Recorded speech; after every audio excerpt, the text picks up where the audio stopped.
Okay. Yeah. I'm from the future. Early days in the stew. Yeah.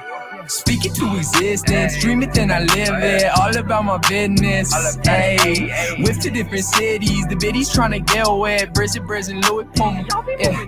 Okay, I've been trying to blow up for my mixtape. Okay. In a dream, I met my legend. Told me he was messing with the bridge tape. All this make no mistake. Every miss a walkway and breaking next my forte. No wait, that's my foreplay. Either way, I make her eyes like Missy with the coochie, copper Gucci. Yeah, she bougie. Yeah. Shooter but no Uzis. 2 up and 2 down, fingers moving like my Tuzi. Yes, Brizzy B shit. I know who it be. Got my girl some Dragon Eggs, cause she was stand my heat. Whoa, rapping in my sleep. Rapping when I eat. Rapping when I'm clapping. Call that mastering my beat. Look. Yeah. That's it. That's with a big smile. That one goes over people's heads, though. yeah, man. My name. Cause everywhere we go is Briz and Louie P now. I've been dreaming I've been safe with a big smile. Open bottles on deck, take your pick, wow. They gon' know us by name, get your pens out. Cause everywhere we go is Briz and Louie P now. Daydreaming, I'm somewhere up in the stars. My carpet smell like petunias, a flower before my walk limited edition. Honey scream when I mention my mission's to map all the way around and back millions. Brilliance, and I never settle for less. Comedy skits when y'all say shit can't even catch on my breath. I stack on my left, and yeah, I write rhymes on my right. Honestly, I can spit a freestyle that can make y'all think twice. I capture each moment, I snap like I want it, I own it. She pointed, she own it, she come in the morning. I love when she snoring, cause that means I can get right back to work. My name in this earth, no accolade can stand for my worth except my word. Let's go. Yo, let's Y'all ready? Let's hit it, dog. Let's go, yeah. Hold up. One more. Speak it to existence, dream it then I live it. Always about my business, always about it, yeah. Went to different city, the bitches tryna get with Brizzy and Louie Puma, y'all be moving different. I've been dreaming I'll be safe with a big smile. Open bottles on deck, take a pick, wow. They gon' know it's my name, everywhere we go is Brizzy and Louie P now. Yeah. Let's go, man. And that, my friends, Nice. limited edition off the freshly released album On a Star by Yes, Louie sir. Puma and Brett James. Look, welcome to the Contemporary Comrades podcast. Thank you, for man. joining. Thank you. Yo, thanks for having me. Yo, For real. the energy's already crazy, man. We was chatting it up before we even started recording. We was like, damn, we should have already just started recording. Like, let's go record the whole thing. For real. Look, we got 2 special guests for y'all tonight, man. Today, whenever the hell you listen to the shit, we got Louie Puma, we got Brett James, 2 parts of The Pound, 2 parts of New Wave, 2 parts of Badass. Introduce yourselves, man. Say what's up. Yeah, man. Yeah, let me go ahead and I'll introduce my boy Louie Puma that way. This is my dog, man. Louie Puma, you know, Lynchburg, born and raised, Lynchburg putting on. This man, Louie Puma, right here, has made a lot of good music. He's got 2 albums out. You know, Through the Looking Glass, Arts and Crafts, both fire. This man works. He wakes up before the sun, and he doesn't get home till the sun's down. You can see right now he's in the office right now. I don't know about that's my homie LJ, Louie Puma. Yeah, what's good? Yeah, what's up? Louie, there's just, you know, there's a lot that goes into what we do, man. And, you know, I might not always be up before that sun rises, but just know that it's probably because I was up late the night before. So, you know, we do a lot with this music. And like, you know, you said 2 parts New Wave, like, you know, there's a lot going on with New Wave, as you saw on that last one y'all did. Like, I mean, you guys know Austin, you know, and I think this New Wave movement is just crazy. And I think it really it is something off this East Coast that's about to blow. So, and I say that in a humble way, you know what I'm saying? Like, in the most respectful way, just because I know how everybody's working. So. I listened to On a Star yesterday, and oh my god, that shit is amazing. But before we get into the actual, like the different songs and stuff like that, I mean, from SMS to Sustain to Hoop Dreams, is there like an underlining theme? Like, is there an actual theme to the album? Yeah, man. It was really manifestation. And you know, when we came together, we started making On a Star like a few months after we met, which was the crazy thing. And you know, this was in 2018 when we met each other and we started talking, like sharing songs back and forth, spitting freestyles, verses for each other. And you know, On a Star was all about it is all about like manifesting it. Like it's about being positive. You know, we all understand like what hip hop is and what it is today and things that have changed in it, and a lot of things that people like to showcase and highlight. But we were like, let's make an album that's just so positive and so much about doing what you want to do. And like, you know, you guys, we were just talking about how you better hit 100 subscribers. So like, y'all are manifesting this, and you know, we wanted people to have an album for that manifestation. So you guys are sitting there thinking, you know, how to keep going, how to keep moving it, and then it's like, boom, here's your music, here's your pump up music, and that, I mean, that Puma, you got anything on that? Yeah, like it overall, it's one for the dreamers. You know, like we really took a step back. You know, and we took a step back in the sense of, okay, we've grown up through a hip hop movement. Like I'm 24 now. You know, I've seen, you know, movements through hip hop, because I mean, my mom, my parents are younger, so like I remember being in the back seat listening to Graduation. You know, like just driving back to Charlottesville, going shopping. I'm in the back seat, supposed to be sleeping. I'm staying awake listening to Kanye spit his heart out. Like, you know, like I'm a fan of Wayne, but I'm also like, you know, I go back to like Outkast. You know, I'm a fan of early Eminem. My dad was a DJ. You know, I took a step back, and we paid homage to hip hop that we love, but we also grew up during like 2016 modern wave, like, you know, Uzi and Yachty and all these different people that really kind of gave rap like different, you know, subgenre. Like I'd say a subgenre in the sense of like punk rock to punk rap. It was like more like some fun, you know, break out and just, you know, hip hop made it. So like, let's have some fun with it, you know. And and we really took that, but also good morals and the fact that dreaming, like trying to inspire people to get up and to, if you want it, go get it. Like, you know, you can sit there and say you want it all day long, but until you actually try to get up and go get it, like, you know, nothing's going to change. So like, that's what we had to do. You know, anybody can say that they want to rap, but like we want to do more than rap, because it is more than rap at this point. Like we wanted to really like change people's mentals and really change the game in a sense. So we just 2018, and we just kept doing it, and it just really kept unfolding itself. You know, every song we made. So to go back to where you said that your dad, Louie, was a DJ, was that somewhat like an influence? Did that take any part in you trying to get into the business? Music's really big in my family, you know, and in all aspects. And my dad was a DJ in Lynchburg, DJ Poppy. He DJ'd a lot of local places.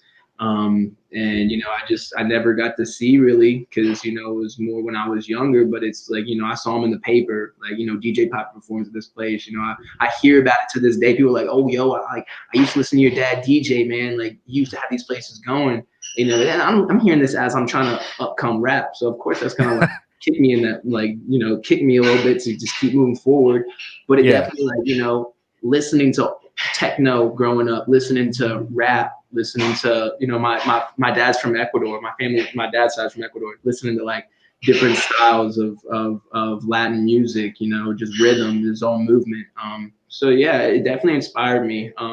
My mom's side, my grandpa was a pastor, and, you know, I was watching him play guitar and sing in the mornings, you know. Definitely artistic, you know, influences in my family for sure. My grandfather on my dad's side, like his father, radio host in Ecuador. And so it's just like, little things like that, you know, something finally kicked in, was just like, I think this is in your blood. So, you know, it's something I've moved on with.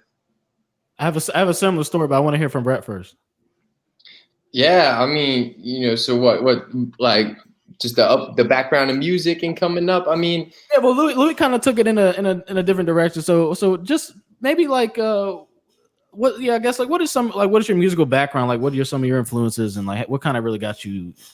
Right, you know, it's funny because my direct family, who you know, we're all real close family. the music's all over the place, and it's not a lot of hip hop, right? Like, my dad, we would go to football practice. He's bumping Led Zeppelin CDs on repeat, every album. Nice. Red Hot Chili Peppers, things like that. And I think that has definitely played a big role in my music. People hit me up and they'll tell me like, I thought you were rapping, but now that I've actually listened to your music, I realize that you are singing in hip hop and like these different things. And I'm like, so I feel like that's all kind of played a role. My family was all just about singing, like, singing in the car, singing in the home, things like that. It wasn't a too hip hop focus, but then there was me blowing the leaves in the driveway with these earbuds blasting Dreams and Nightmares. You know what I'm saying? Like, a lot of hip hop for me was sports. Like I played college hoops, and I'm sure that kind of gives away right there. Obviously, we're bumping music. Playing AAU basketball growing up, I was able to. I got the T-Raw mixtapes, the Tyga mixtapes. I used to get them before they'd come out. I get them illegally. Oh, word. You know what I'm saying? But just like that music scene amongst like sports was really big for me, and like diving into hip hop artistry and things like that. That's what's up. Now I want to get back to my similar story as Louie had, where he mentioned that it kind of family, he's got like the music is basically in his blood and his family. Like outside of podcasting and shit, like my shit is cars. So like I'm always into cars and bikes, and I'm doing all that. Like had a great carpenter grandfather, like father worked on air conditioners for 30 plus years. Like it's tinkering with stuff is in my blood. So I feel you on that. Yeah. So I know you said y'all two met in 2018. Is there like some divine story? Because y'all sound great. Yeah, so it's so funny the way that I originally met Brett. Like he played basketball at University of Lynchburg at the time, Lynchburg College.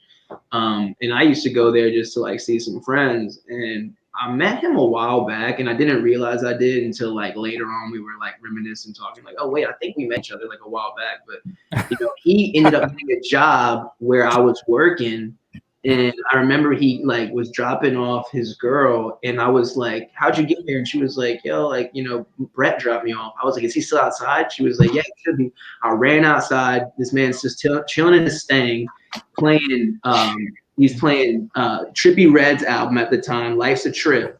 And I'm like, yo, is that new Trippie Redd? And he looks at me and goes, yeah, it is. What's good? We start talking about it. And what are you doing tonight? And I was like, not much. It's Friday. Like, what's good? He was like, yo, let's hit campus. Come over. We'll like pregame a little and then we'll go out. I go over there. We start talking about music like crazy. We go out. We have some drinks. We come back.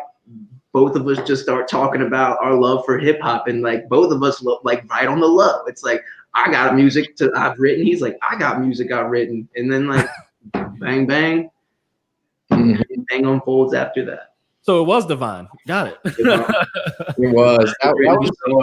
I feel like sharing songs with each other was very much like how we got to know each other. Because like you meet someone in 2018, we've already had, adversity. We've had our life story, and most people you meet, it takes a heart to heart. But instead, we were on YouTube passing the phone back and forth, like, yo, this song is about my ex-girlfriend that you have no idea about. Like, listen to this. Damn. And it's just cool to like really get to know each other through that. Mm-hmm. That's what's up. Would you guys say that you both? It just kind of like clicked. Like it was just clicked. Once we realized like we were both into the same style of music, it was like, once you meet someone that shares your music interests, like even when you're not talking about music, you got that music playing in the background. That affects like energy and everything. Oh, of course. Oh, yeah. That's Corn and I do that shit all the time. If we're or whatever, he'll be bumping shit. I'll be like rapping to whatever he's bumping in the background. Yes, and Corn's probably like, I know you're not listening to me right now because I hear you singing. You got Corn start rapping too, like the combo. Yeah, that's the whole thing, all on PlayStation. Literally.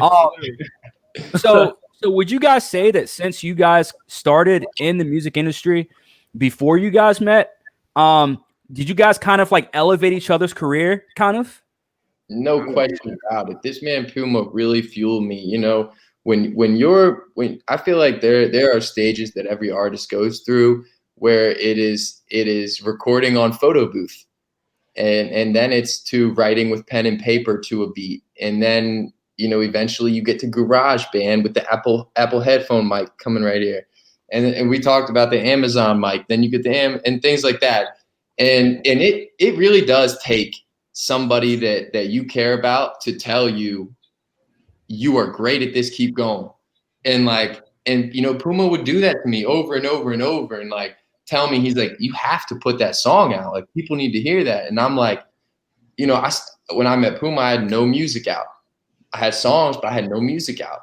And like without meeting LJ, like I really don't know if I would have music out.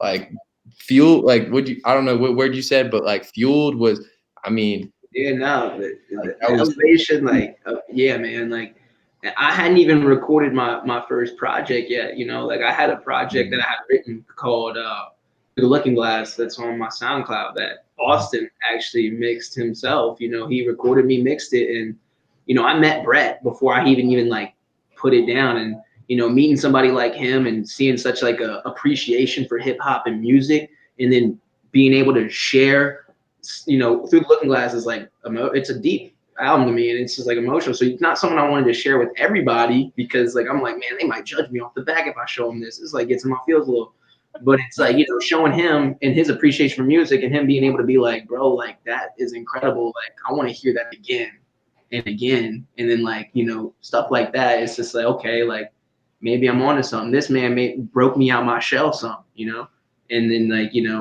like you said, music just started really stacking, started writing like crazy. My boy Shanny got involved, and like we had already been writing music together, me and my boy Shanny, and then me, Brett, and Shanny get together, and we're all writing music together. The Pound gets formed. We're making songs that we don't even plan on releasing for a while. Like it's like we really like we're just like it was a really nice balance in a trio for us, at the time. And then we got our boy Ed, like, Brett's friend Ed made music, like they've been working on music. Like we met him, now we got 4 in there. Like it is a dope elevation process for sure. Damn, that's what's up. How did y'all meet Austin? So Austin was my brother's roommate in college. Okay, dope. Yeah. Mm-hmm. So I mean, I knew Austin since I was like 16. I had gone to see them to go chill at Tech, but my brother was like, "Yo, this dude raps. You should check him out." I'm coming up to Virginia Tech rapping "Ruthless" YouTube video, Austin and Caboose, to this man's face, and he's just like, the words to my song, and I'm just like, "Yeah, bro, like you're fire. Like, I listen to like y'all's music, like you're like it's dope." Like I thought, like I would come to Tech and Chance is working on Cold Vibes in the Basement. He's working on Praise the Fox, his first project, hadn't even been released yet. And I'm like, yo, like this is gonna be incredible. I cannot wait to hear it. So I went to go visit my brother in DC, and I was like, yo, I started writing music. You mind if I show you? And he was like, yeah, of course. And I tried to show him the night before. We had drank a little too much. I remember I woke up that morning and was like, I think I botched it all, bro. Like I gotta show you again. He was like, yeah, like let me see it again. So then I rapped it for him one more time, and he was like, yo, like, this is dope. Like, dope. You need to come to my studio and you record this. I will mix and engineer it for you. And I was like, blessed, bro. Like, that is awesome. Sick.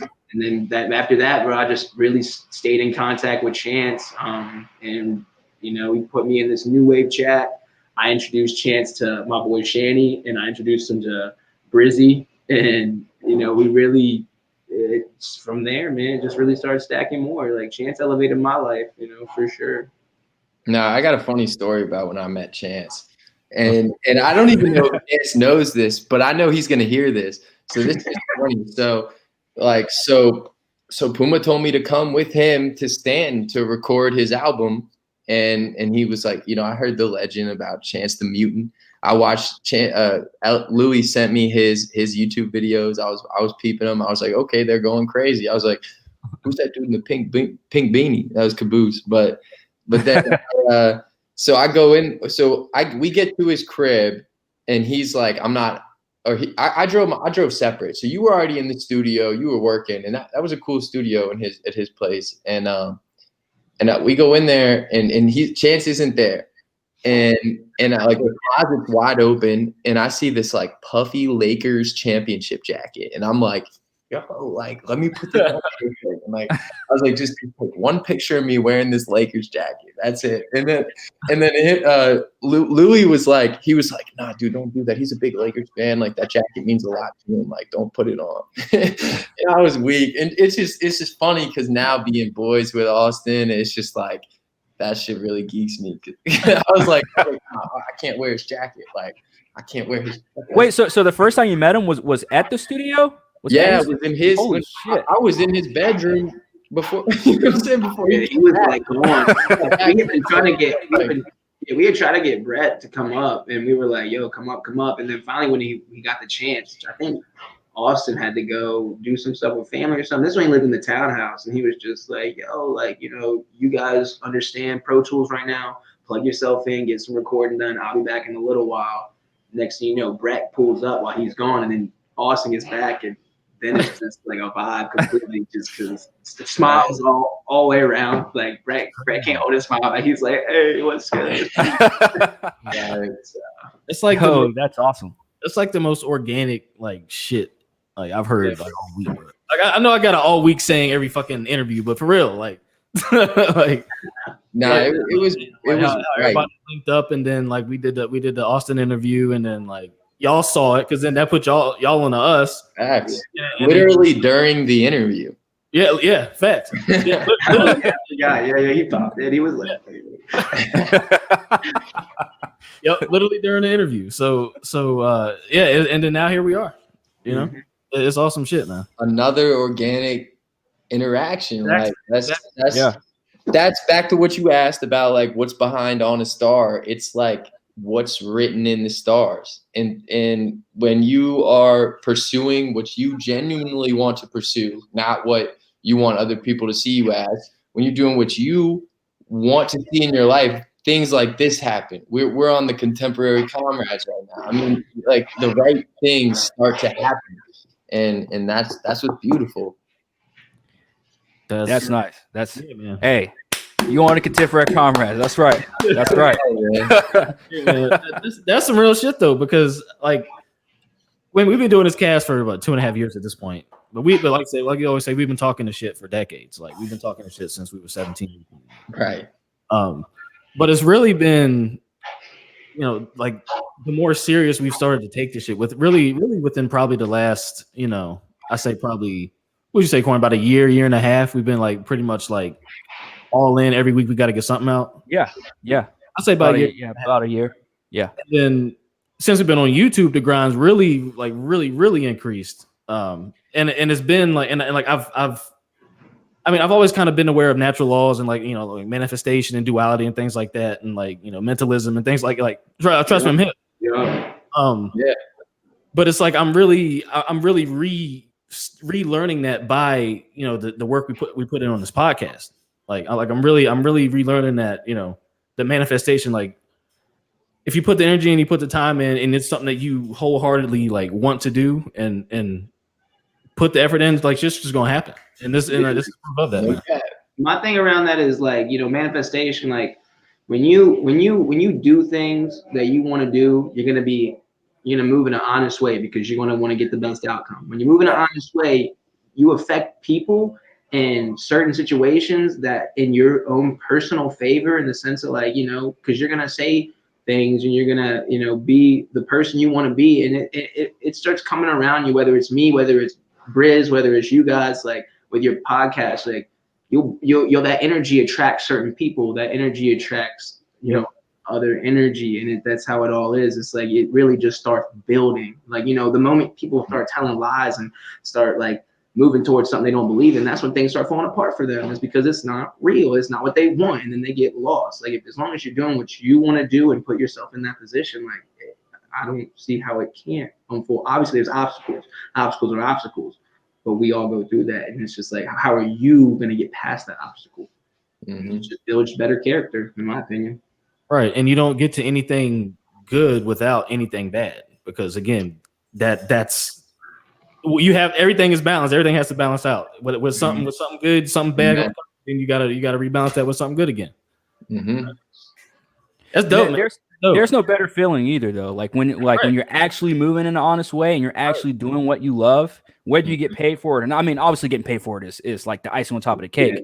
But doing what you love, period, man. Like that's a great feeling, especially when you like on a day off or something like that. Like you just do something that you love. Like you guys are artists, so you guys move in a way to where you're like, look, I got to go out here and hustle. Like I got to go and make this song. I got to make this whole album. You know what I mean? Like you guys got to do stuff.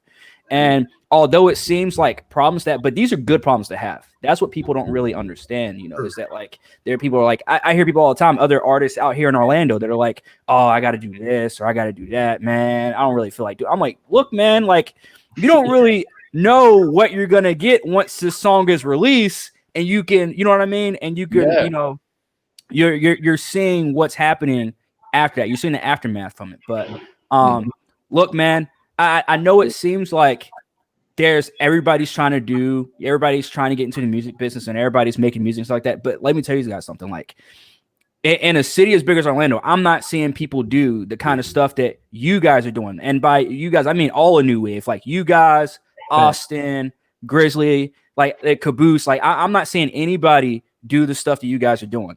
So thank you, bro. Like you guys are killing it. You guys are killing it. Thank you. That's real. Thank you. Yeah. And I feel the same way because I'm into some odd ass music. You know what I'm saying? Like y'all probably, I don't know if y'all seen any of our episodes, but we play everything on this motherfucker, right? Yeah. So we might open up with some metal, we might open up with some hip hop. You never know. Whatever. And that's what it's about, right? And like that's the thing about our music, I think, is like you can definitely tell there's influences of other things that we were talking about earlier. Like Brett's singing. I used to play the violin. I played the violin from first grade till I graduated high school in orchestra. And so like, I can read sheet music, like treble clef. I would sight read with the orchestra, and I apply that to my voice. I don't play as much now just because I haven't restrung my instrument in a while, but it's definitely something I will never forget. Finger pattern, reading music and all that. But that's a big influence in my life, like with music, is that violin. Fun fact. Fun fact, by the way, very first live concert I ever went to was a Lindsey Sterling concert. Raleigh, North Carolina. I'll never forget. Lindsey Sterling. Did you buy the ticket? No. I was in the Army at the time, and a buddy of mine that I was working with, he was like, "Hey, man, I got 4 tickets to go see Lindsey Sterling." Lindsey Sterling's the famous violinist, the one that does she dances while she does violins, and she does like all different videos and stuff like that. And he was like, "Look, man, there's this chick named Lindsey Sterling. I know you've never been to a concert. Bundy, we're taking you to a fucking concert." And I'm like, who the fuck is Lindsey Sterling? And I actually watched some of her videos on YouTube. I was like, okay, I kind of fuck with it. Like, I'm the kind of person where I don't really judge genres in music. As long as they're talented, I don't care. Like, as long as you show me hey, look, you're actually putting effort and work into this and you're not just, you know what I mean, riding on the coattails of something else. Like, I'm interested at that point. Like, you at least have my eyes and ears. But man, dude, that's another talent of yours that you can add to your music. Like, have you added violin, playing violin to your music yet? Another member of the New Wave, I've said his name, Shani Eleune. He's my great friend growing up, part of the Pound. We met each other in orchestra class, and he is we were talking literally 2 days ago.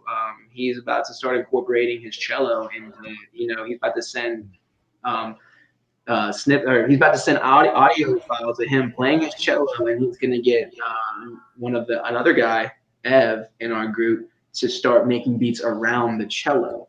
So he's gonna a sample of his own, his own string instrument, and that's definitely something I want to do. I definitely want to incorporate beatbox, and I definitely want to incorporate just random little things I've always done my whole life into my own. It's just right now I'm really, really into writing music, lyricism. That's something I can't stop doing. I've taken me, definitely elevated me, and it's just something I want to get to the production side of it all, and definitely the sample side, getting my violin more. But I really love writing lyrics, and that's just every time I get the chance, I focus on just writing a new song. Speaking of you guys writing, I do want to know this. On a Star, because it is you too. How did you guys manage to work on an entire album together? Like I assume, I know you guys said that you guys kind of came up with the album 2 years ago, or actually at this point, 3 years ago almost, right? So, and I know that you like to write a lot, Louie. Brett, I don't know if you like to write a lot, but every artist that I have interviewed, or every artist that we have interviewed, we always get that, okay, there's so much that they've written and they haven't released all of it yet. What keeps you from actually just saying like, hey, look, I got 38 songs written right now. I want to release all 38 right now, because I know at least the kind of person that I am is like, once I have something that I have just like sitting here and I'm like, oh, I just want to release it so bad, or ooh, I just want to, edit it and then push it out right now. You know what I mean? How do you, what refrains you guys from doing that? What refrains you guys to just stay humble, stay patient, and say, hey, look, we got to make sure this whole thing is perfected and then released? I feel like there's two things that the two things that I'm thinking of right now is there's one, the timing of it. I've written some summer top-down songs in January, you know what I'm saying? And in December. And it's like, okay, this isn't right for everyone right now. Another thing also being what's in your head when you're writing it. And, I've come a long way with audio engineering. I had 2 exclusively credited engineer credits on Louie Puma's album Arts and Crafts. And then the guy we've been talking about, Big Ev, that's his artist name, Big Ev. He dropped an album called Gemini, exclusively engineered by me. But as far as I've come with that, there's still times where I'll write the song, I'll finish the song, I'll record the song, I'll mix the song. And I'm like, it's just not where my head hears it. And it's like, it's not something my voice can do. It's not something I can do on the computer. It's like, it's just going to take time to figure out exactly what that meaning was, and it's subtle things like sometimes just a little like a different melody on the outro or intro like changes the whole dynamic of the song, because that's either the lead in or the lead or how you left the song. And like that really gets me, because right now you say that and I'm thinking of the songs in my head that I was like I really wanted to put out, and I was like either the timing wasn't right or I couldn't get that sound that I know it will have in the future. And I think another thing on that is like through releasing music, I've proven to myself that does happen, that you didn't have the sound exactly right, but then a couple months later, all of a sudden it's there. And you're like, oh shit, SoundCloud tonight. Like I hit up the group chat. I said, I'm like, it's coming tonight. You know what I'm saying? A big thing that I've seen with the On the Star, like, with the two of us, with releasing and knowing whether like, okay, because we've got songs where we're like, okay, like let's release this 100 a pound. Let's throw this on this project. Let's do this here. A big thing about it is trust. Like, and that's something that we've definitely built, that like, you can't really build with a feature that you like purchase or like a quick like set up collab between a couple people. It's like, there's no trust there. There's good vibes maybe. And there's like a quick write, but like something like New Wave has built is trust. And like, us being able to write a song and then look at each other and be like, yo, bro, like On the Star. And it's just like On the Star. We sit on it, we wait, we knew like that is not gonna come out until it's ready.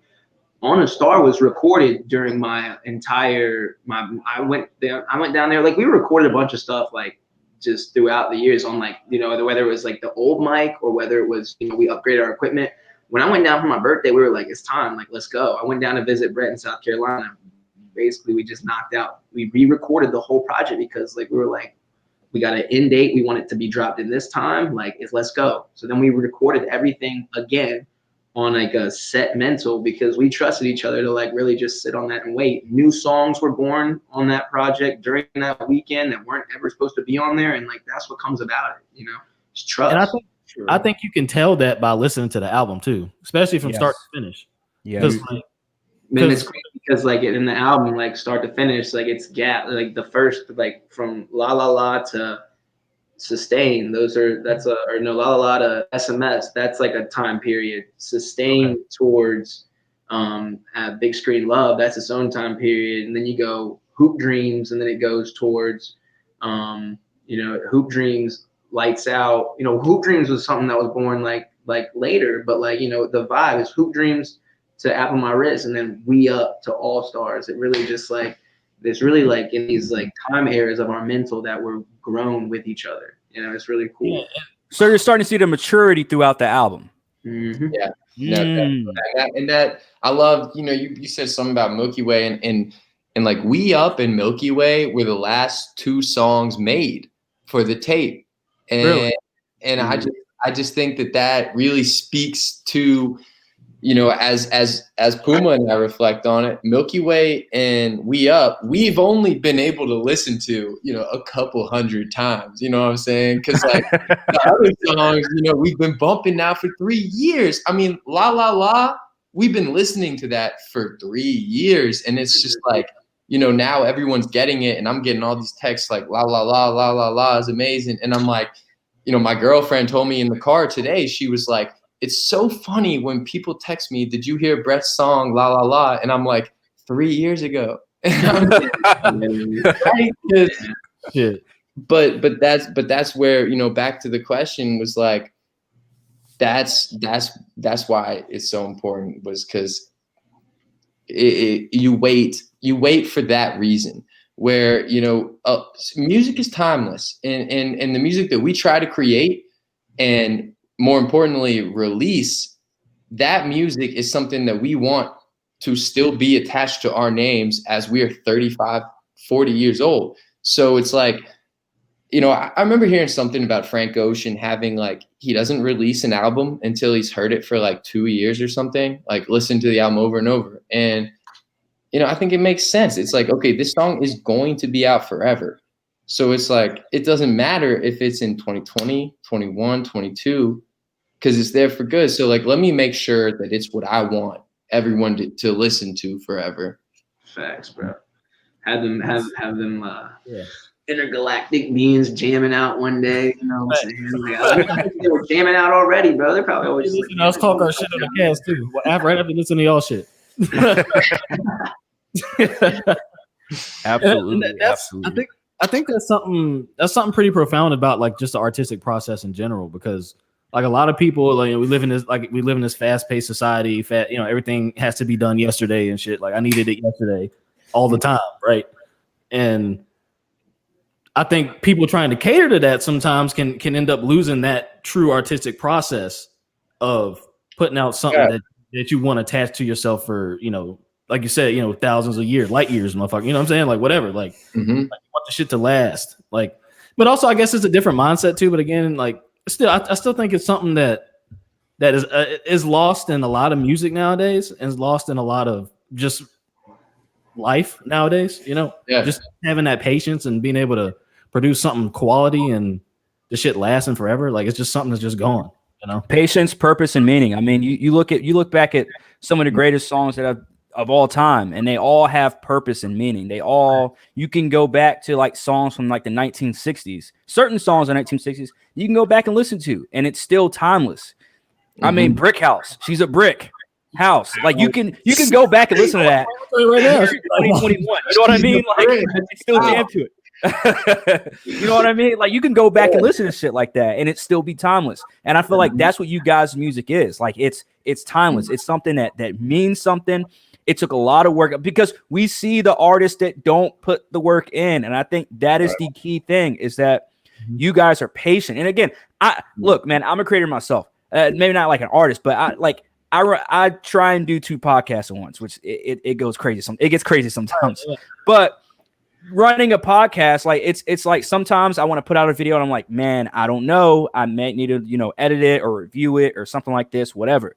Right. But there's times where I'm like, yo, this shit is going to be a banger. This shit's going to be a hit. And then you release it and then you see it, like you see the results and you're like, fuck, man, like this is good. Like, I'm glad people are fucking with it. Like, you guys have had this for like, Brett, how long have you been an artist for? releasing music. Yes. I released my first song in the summer of 2019. Okay, 2018. Okay. Right, but I take my artistry back to when I was writing fake musicals back in like 8, 9 years old. You know what I mean? I mean, it's different though. So I guess your question, yeah, 2019. I'll tell you. So I met Puma in 2018, like I was talking about, and we were working together for a while at that point. And at some point in 2019, LJ was like, no, I told him, I was like, bro, I'm down. Like, I'm upset at myself because I look in the mirror and see myself as this musical artist, but nobody knows any of my music. Nope, like except for the homies and my girl. And it's like my brothers. And I'm like, that's upsetting. Like I told people, I was like pissed. Like we were working in different parts of the country club, and like I went over to him and was like, I'm upset. And he told me, he was like, bro, create a song that you intend to be your first song. You said make a song that you are like, welcome to my life. And so I put out a song called Welcome to My Grind, or Welcome to the Grind. And it was about welcome, like you're gonna see me continue to work on this stuff, like welcome aboard. And that was really cool, man. That was really special. What a classic too. Because Louie's really the reason that I was like, okay, I'm a releasing artist now. And it's funny because with the question you just asked, like when did you start? When did you start really in the eyes of the world? It's not when did you start writing your book. It's when was your book available to the world. And my music wasn't available to the world until LJ said, then do it, bro. And I was like, all right, like song out in July of 2019. Here we go. And that's the thing too, is like I've always holding on, because we held music, but we also were making music that we wanted to drop. And like, my earliest stuff, I was telling you in the beginning, like I was recording on Apple headphones. I met, I went to high school with this dude. He's from our high school. He's from our hometown, Lynchburg. His name's, he goes by Space Coop. I knew him in high school as Cooper. He went by Apollo, and he was been rapping since, I was in high school. I didn't rap in high school. I rapped after college. Like I came home, I left school. I dropped out of school. Like I was like, I don't know what to do. Like I started going to CVCC, my community college. Wouldn't go to his class. Started just writing music in the library. I was like, I gotta stop paying for school. I'm not gonna go. So I finally got a hold of this dude. I was like, bro, like let me come record with you, bro. I've been writing. And then finally, like I linked up with him, and we recorded. And he was like, I use Apple headphones. I was like, that's fine. He found a way to mix it and make it sound nice. Like so we were dropping that. Me dropping off the Apple headphones to eventually get to a USB mic, to eventually get to Austin's studio, to eventually get to my own equipment, to eventually, like, you know what I'm saying? It wasn't ever amazing then, but people have seen my growth, and that is very important as well, being an artist. People want to watch you get better. If you, you wait to drop, like, the best song you possibly can, like, that's fine. Like, people are going to bump it probably because it's going to be good music if you wait it out. But people have seen the stages of my music, and that has all very led to like a great fan base as well. They're like, man, I remember when his stuff was sounding scratchy, and now it's like they really have like perfected their sound, kind of, not perfected, but like it's getting there. We're finding our sound. So it's like it's important to release music as you're coming up as an artist. Might not be the best thing, and I'm not saying release like any don't just go releasing everything, but definitely let people watch you grow, because that is important as an artist. Mm-hmm. That's what's up. Yeah, I agree with that. Yeah. I want to get back to On a Star a little bit. So seeing as it just dropped, basically less than 48 hours from us recording this shit. So we got celebrated a little bit. So I want to, Brett, did you produce that joint? Did you mix that joint? No, man. That was so 16 tracks, including the skits. 14 were Fortson Labs. Fortson Labs is a dope group that was really a big time inspiration for me. So, two of my best friends from middle school became a rap duo in high school, and they did their thing. had concerts in high school, which were dope to go to, this and that. And so Carter is one half of Fortson Labs, the Cartier.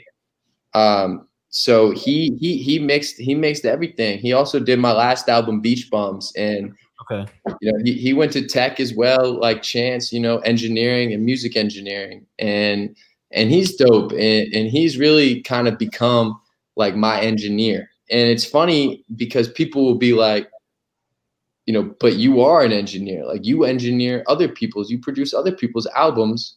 Why don't you do your own? And like, I tell them that's coming, at some point, like that will happen. But, I think when you have somebody else engineer your music, you personally get a different level of appreciation for your own stuff. Where like I'll make my own song and I'm like, is it good? Is it good? But there's this anxiety in me, like, is it really good, or am I satisfied because I put a ton of work into it?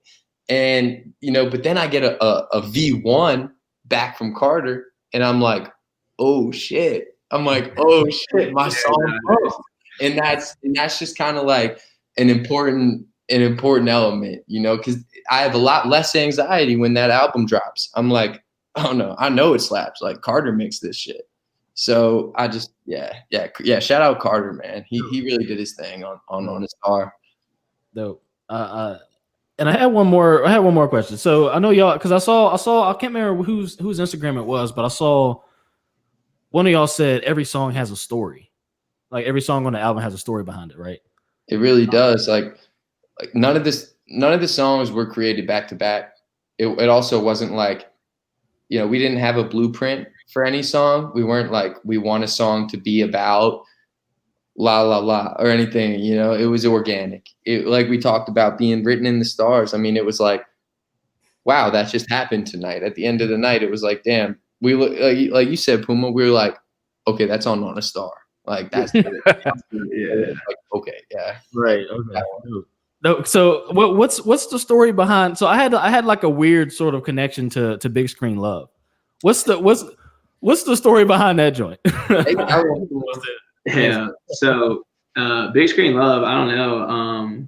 It's something like I wrote Big Screen Love in my room, just like, I don't know. I was just like, definitely like,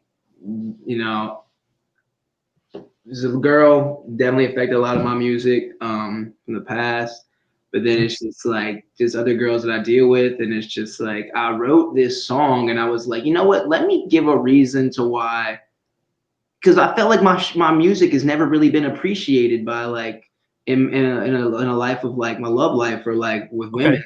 They're kind of like, oh, you rap, and the connotation behind it's like whatever. Like, let me give you a peek. I'm gonna flex on you with my music real quick, but I'm also gonna give you reasons, why I'm really not ready for love.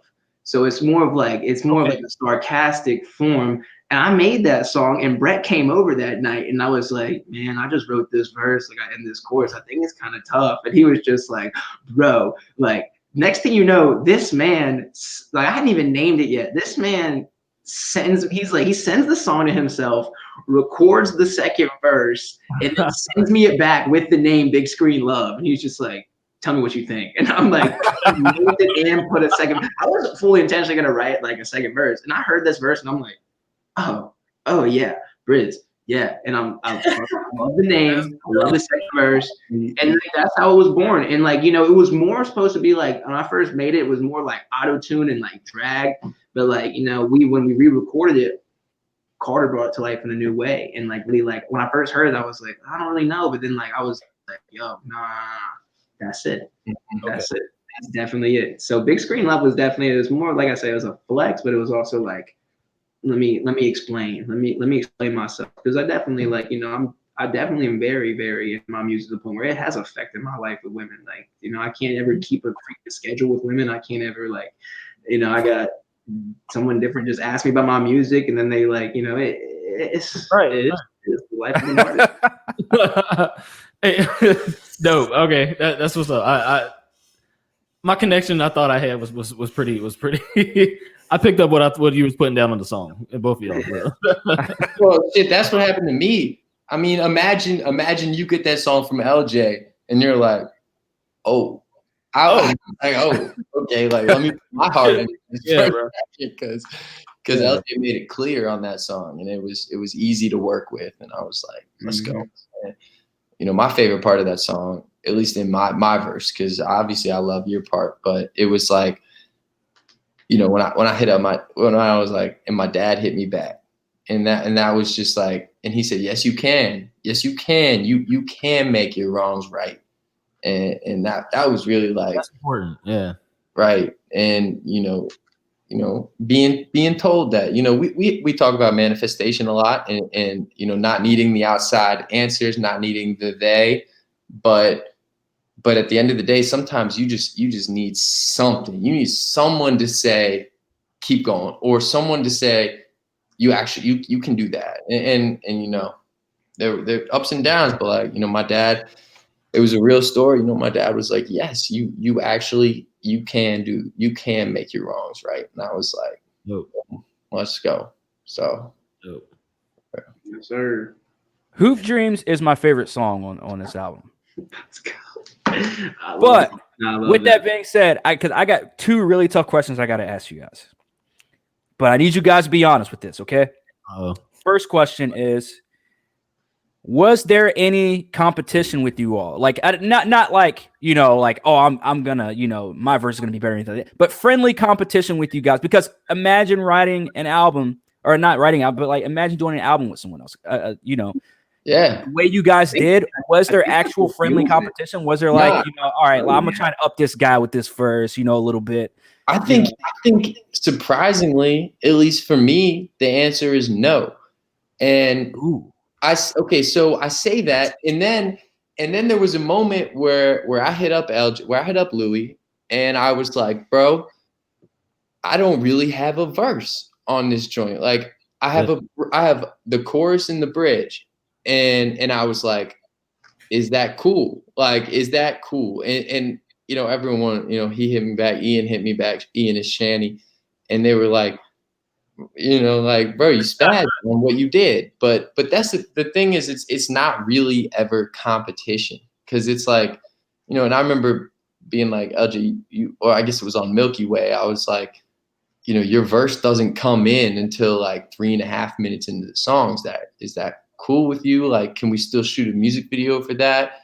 But it never really was a competition with us. It's always been like, for lack of a better word, like communion, like everybody eats. Like I definitely like the competition, like friendly competition, I think, like for sure, but it's not anything like we focus on being like like you don't focus on that competitiveness. That's just like instinct. Like, and it's more like, okay, like I know my best, like in the pound, like I know that they're two of the best rappers that I'm gonna face, because that's why we're in a collective group. Like they're the people that I found to be the best.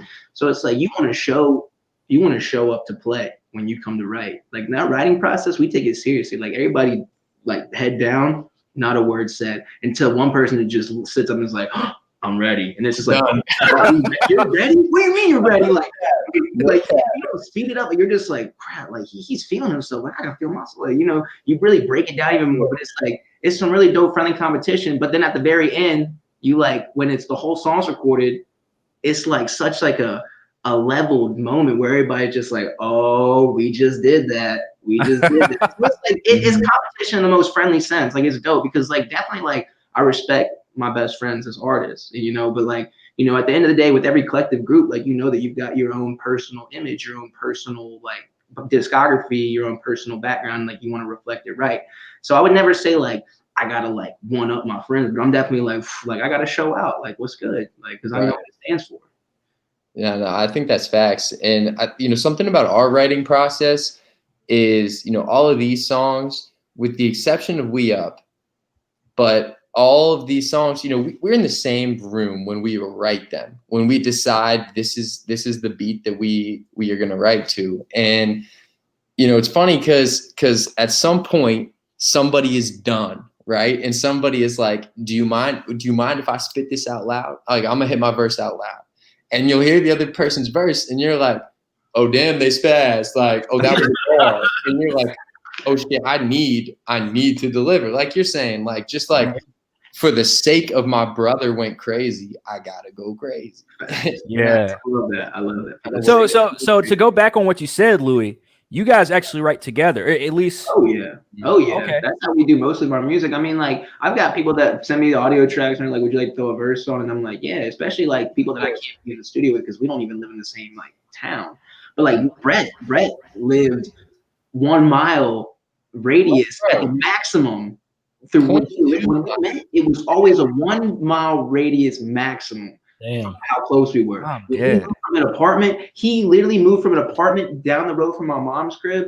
And then I ended up moving to a crib right by his college. He then moved onto campus, and his house was up the hill from my crib. So we would literally just be like, "What do you want tonight?" Be like 12:30. I'll be like, "Damn, I just got home from work, got the shower. It's gonna cool, but I'll come to the studio, honestly." Shit. Put in the beat, songs get made. And like that's why like, we have a lot of stuff in the vault that we were patiently waiting to drop. And I think that's where like earlier when you asked like how are like you want to sit on it and wait and not just drop it then. It's more of like when we caught the vibe and really truly realized how special some of these songs were by looking at one another and seeing like it's just like that energy in the room, like the actual song was born there. And it's just like we talk about it, like, what do we want to do with this? And like, we'll actually hold our word to it, So many times we met up on a Star. We were about to drop On a Star in like 2019, and like we were like, nah, it's not ready. It was early 2019. We're like, nah, can't do it yet. We formed the skits ideas, like the launch and like the Back to the Future skit and like some other stuff. That was all formed in 2019, but like we were like, it's some other things, get involved. And COVID happened, other stuff. Brett moved, and the original plans got shifted, but it was written in the stars. Like that's how it was supposed to happen. So I mean, a lot of the stuff that we did was together, like in person, sitting in a bedroom. One of us was on the floor. We wrote our first song together, and I had just moved into a crib, and it was an empty bedroom that ended up becoming Shanny's bedroom 2 months later, and we wrote our first song sitting on the hardwood floor in an empty room, and then threw it in a closet and just recorded it for fun. We were like, on a star, on a star. Like that's a crazy concept. And ever since then, it just kept going. Dope. So, in an age where albums are going away and we're starting to see a lot of singles, so I'm pretty sure you know what question I'm about to ask right now. You guys decided to come out with an album. I want to know, what was your thought process with coming out with a full-blown album and not saying, whoa, wait a minute. Let's just do singles. Let's just do a single here, and let's say next week we drop another single or another single. Why drop an entire album now? I mean, I feel like if we dropped a song from On a Star every week and we went 16 straight weeks with a single, we'd probably be thriving with fans, right? Like, I mean, from a marketing standpoint, that works. Like, I get that that hip hop has kind of come to that single life because of that reasoning, because music has turned to a marketing standpoint a lot. But we're album artists. What we want to get across is something that doesn't. I mean, it comes across in a song, but it takes an album, and we wanted these songs to be played together. We wanted these songs to be played in order, and I feel like that really is the reason that it's an album. And I mean, at the end of the day, like, we're both album artists. I feel like that's all it is. Like we I think a lot about we're writers. Like, we write these songs, and no author is putting out a chapter, like, and they're like, here's the chapter, here's chapter 1 to the book, like, to my novel. Good analogy. They give you the novel, they give it to you so you can get it all. And we know that there are a lot of people who know us, who know our artistry, this and that, who haven't listened to the album yet. But it's not about like, did you listen to it yet? It's about like, when you do, about the journey from launch to All Stars. Yeah. And like, when you take the journey from launch to All Stars, then you've consumed it, and like, thank you. And that's, how. Once we had it all, like you said, we could have dropped single after single, but it's like, it was a journey for us. Like we actually traveled to like the star, the metaphor. Like it was actually a journey for us. And it was more like we could drop it single for single, but like Brett said, it's like you want to drop that full novel experience. You want people to feel that ride because it's a ride. You know, it can pull someone out the dirt. I feel like, you know what I'm saying, and like people like, oh man, what was I doing sitting down? Like I got two legs, I can move. Like that's it. You know, I don't want to.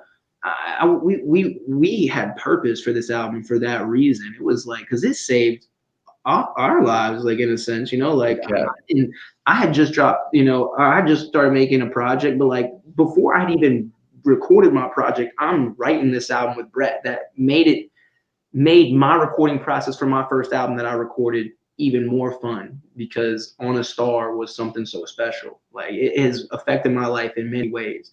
And so like dropping it as a whole project, I'm just like, we plan for it to do that forever, just to be affecting people. People get a hold of it and they're just like, you know, like, I don't know why I was in a rut. Like you really can just do what I want to do. Just got to start acting towards it. It's not an easy process. Like we said, it took us 3 years to drop that album. And good things don't come quick.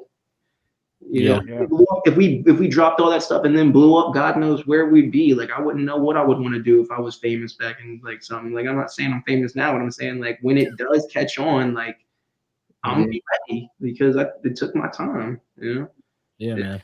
Yeah, like and to go back on the whole maturation thing, like the maturation thing, it's like that album shows like the maturation from beginning to end. Now I listened to it shuffle. I'm not gonna front. I had it on shuffle, so I need to go back and listen to it from beginning to end. Dude, yeah, but 100%.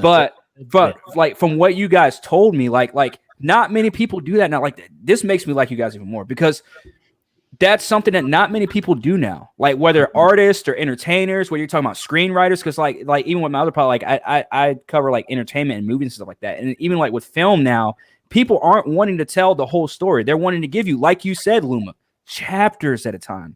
And at that point, it's just like, why? Like, why give me chapter 2 and then give me chapter 6? Like it's not going to make like it may come out as bangers right now, but it's not going to make sense in the end. You know what I mean? And at the end of the day, it might turn out to be outdated, which what a lot of artists do now, which is like, let me, you know, not to get political or anything, but let me release a song about hating Donald Trump. But like 5 years later, when Donald Trump is banned off the internet, what is that going to do? That is going to do for your career. You know what I mean? Like I like the fact that you guys come out with these albums and you're like, I want to know, are you guys going to stick with albums? Because I mean, obviously you guys are artists and you're like new age artists. So you guys will release, you know, like singles and, you know, stuff like that. But, you know, are you guys going to stay true and stick to your word with, or stick to your guns with albums? So that's how, you know, I won't speak for you, Puma, but I know we're kind of on the same page. Like, that's kind of how I create. Like it's, you know, when something comes to me or I experience like a different like span in my life, that's what I'm articulating in the album. And I couldn't imagine a time when that wasn't the goal of my artistry. I mean, I think that we end up creating because we're such motivated artists that we sit down in the studio every single night. Every single night is not album night. It's not, let me get back to the album. A lot of nights it's like, what's on the top of my mind? I'm just going to write down 16 lines and things like that. And those turn out to be singles. And we drop a lot of singles as well. You know, we use SoundCloud, like SoundCloud exclusives is kind of a cool way, I feel like, to drop those singles. You know, it's a part of us, but it's always going to be about the next album. Like I'm always going to be creating an album. You know, for a long time, we were creating 5 albums at a time. And finally, some of these albums are out. You know, LJ's got 2. I've got 2. I guess we both have like 3 out now, including On a Star. And so now our list is kind of shortened, and it's nice. Now it's like I'm only working on 2 albums, but I'm still working on 2 albums. So it's like, you know, I recorded a single the other night. I recorded a Louis Armstrong cover, and you know, I put Louis Armstrong song on a modern day beat, a trap drum, beat. And it's like, that's going to be a single. Like down the road, I'm going to put that out with a music video. It's going to have the whole rollout.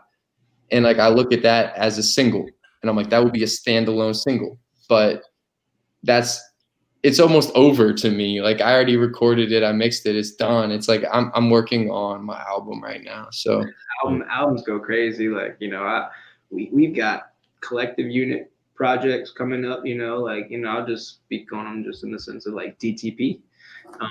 okay, that's still pound tape that we've been writing since we started writing on a star with our boys. Like, you know, I've got a project that I'm writing right now that I see myself dropping in fall. Like, if you listen to my project Arts and Crafts, I got songs that I was gonna throw on a deluxe.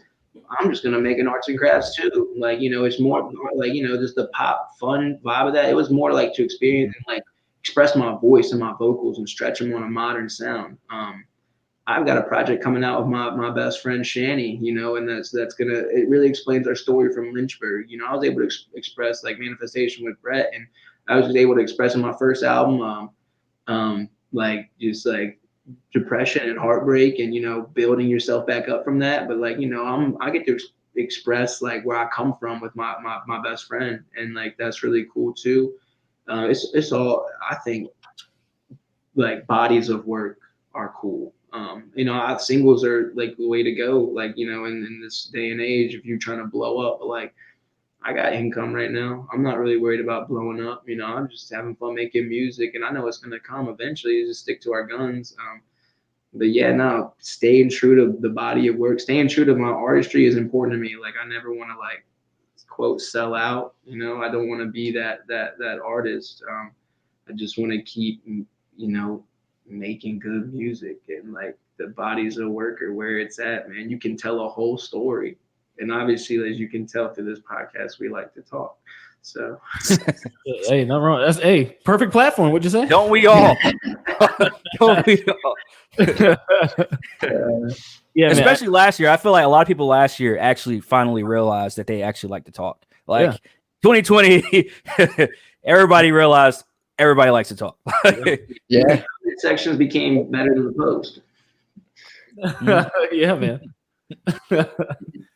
This is my final words on A Star, man. I do want to say like that the energy within that project, man, it's one thing that like you can, like everything you guys are saying, if you just go and listen to the album, you don't even have to really be from start to finish, you really get the picture. But if you just go and listen to like 3 or 4 random songs on the album, like you're going to, like everything you guys have said, you're going to see that, in my opinion, and you're going to feel that too. Yeah. And I'm not gonna lie, I wasn't expecting to be inspired, because if I wasn't inspired by you guys, we wouldn't have, you know, linked up, and it wouldn't have been what it would have been. But like I wasn't expecting it to hit me like as hard as it hit me. I was like, damn, this joint rides. Like I was like, this joint is one of those albums where like I said, it's just divine interaction. It is true manifestation in its purest form. Like this joint is one of those things where like I mean, I'm not gassing y'all. This is real shit. Like this is one of those things where like I don't really know I can't even describe it. It's just something that you feel, and it's something that you can like and then push out and give out to other people. It's like it's one of those to me, man. Forward thing. It's stuff we learned from like our elders and like our experiences that we pay forward. So it's like it's just how it is. It's just like you want to take it in and distribute. That and that my biggest thing is like, you know, is you know, you want to build your knowledge, you want to build your wealth, and you want to maintain your health. And through all that, you want to spread it. You know, this is why hold it all for yourself? Why not spread it? You know, you can build as much as you possibly can, but like just spread the good energy, spread the good love, spread the income, the money. Like, you know, wealth isn't just money. You know, wealth is, I take knowledge as wealth over money any day, you know, because with knowledge, you can 10 times your wealth than just making a quick bag, you know. Or help someone else build their wealth. Exactly. Exactly. That's what we're hoping to do with this album. You know, that's what it's, you know, when the year keeps on spreading, you know, it's helping other people out. It's the end goal.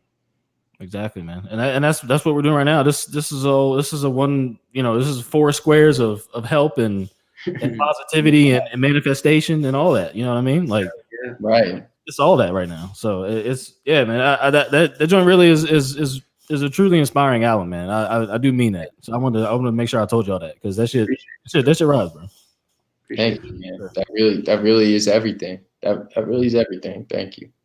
Yeah. So Brett and Louie, did you guys have a release party? Did you guys like chill together when you guys released it, or you guys just like? Did you guys like text each other like, "Hey"? Did you guys like text each other and it's like, "Yo, game one, like we're releasing this shit, like it's happening." Like what happened? Like kind of give us a little picture of what happened. Well, I mean, you gotta, so we submitted the album 4.5 weeks ago.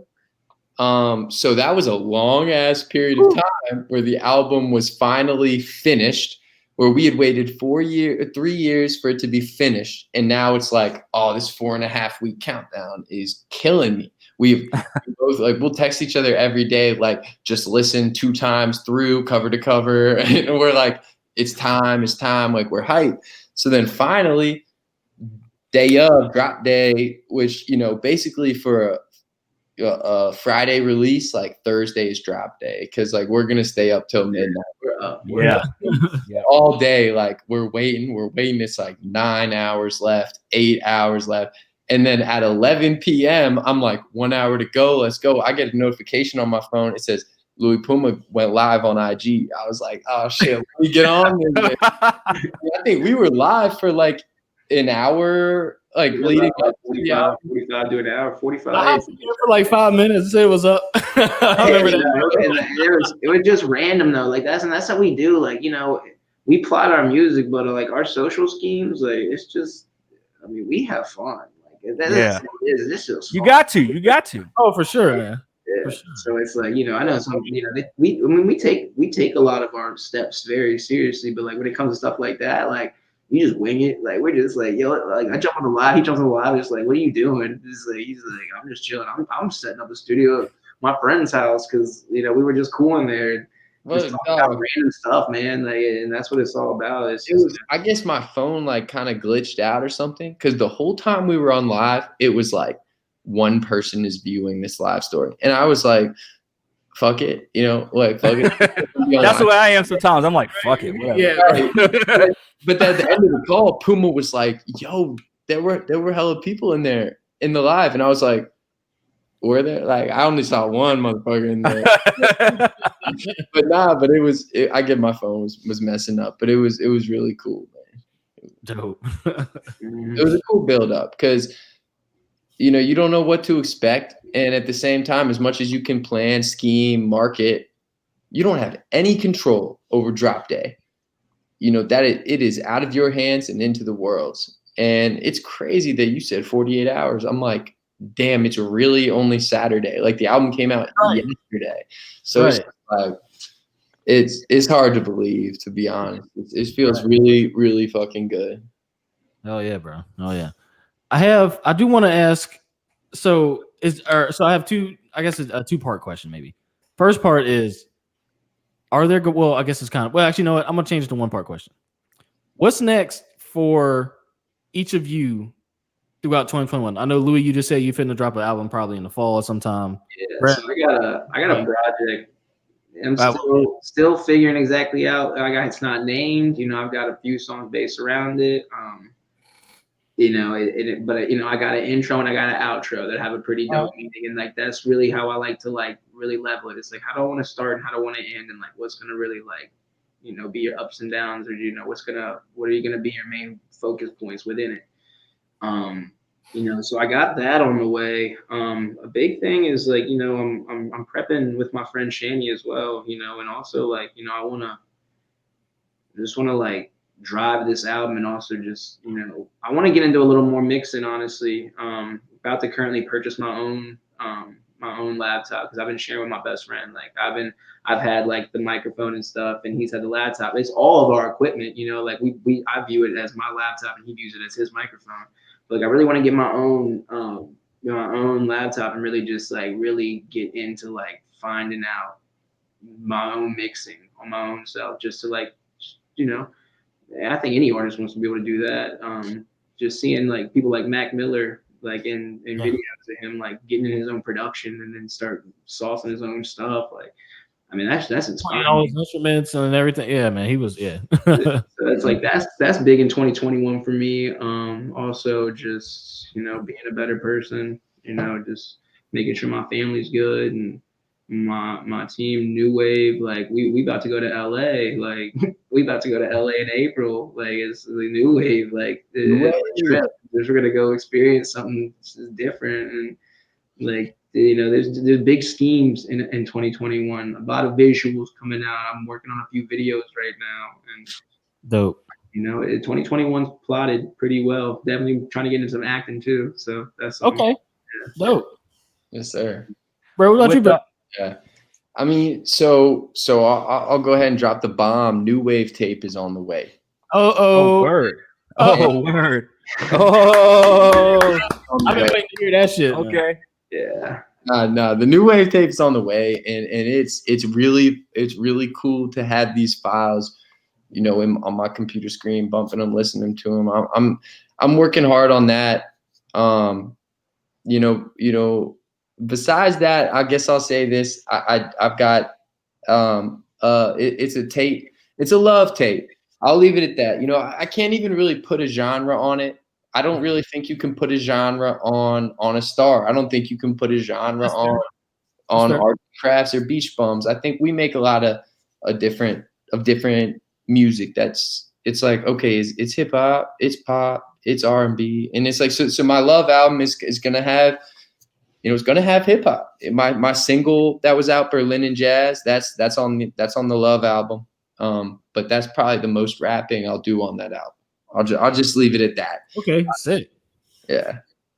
All right. So back in the day, Virginia had a different sound. The state of Virginia had a different sound when it came to rap, when it came to hip hop. Mm-hmm. Do you guys still try and differentiate from, because you guys just said you guys are going out to LA, like do you guys try and differentiate from the West Coast and from all these other, because now in 2021, everyone's music, everyone doesn't really kind of keep that whole like, okay, this East Coast sound or this is Virginia sound, this is South sound. Like you guys kind of dipping in a lot. So do you guys still try and keep differentiate the East Coast from the West Coast, or try and differentiate from Virginia's music to New York's music? I definitely hear like West Coast in like beats a lot more, whether it's your style of beat. Something that I've taken like, a little pride in is my like Southern twang on some stuff, the way I pronounce some of my words. I'll like make certain words rhyme with certain words just because like, I put a little Southern touch to it. Yep. Not necessarily too much East Coast. I do rep the East Coast because I'm proud of where I'm from. I am like, I would love to be like, like someone I'm explaining to people, I'm like, we're in East Coast touring, like East Coast takeover, East Coast this. So, we'll start East Coast. Yeah. But definitely I take more pride, whether I'd say like a Southern style is where I definitely fall into. I will say like I do like Outkast, like I love like the way that they can make stuff, the way they make things sound. Certain like modern day like trap rappers these days, like people hate, it's just, I take Kodak Black, the way that he makes some of his stuff like form, the way he flows into new words. Sometimes it takes time to understand it, but like once you understand that accent, you're like then you can't not understand it. Then you're like you just understand it all the way. It takes time. Like it took. I remember when I first started listening to Future, I was like, I don't know what he's saying or Thug. And now every time I listen to them, I'm just like, I understand everything they have to say, and I'm excited because I'm sitting there rapping like I'm like, but like I like that Southern drawl that I pull from. Like I'm not from Atlanta, but I love Atlanta rap. Like I think Atlanta rap is so dope, like really dope. I like Atlanta rap more than I like New York rap personally. That's just me. That's just me personally. Mm-hmm. It just, I don't know.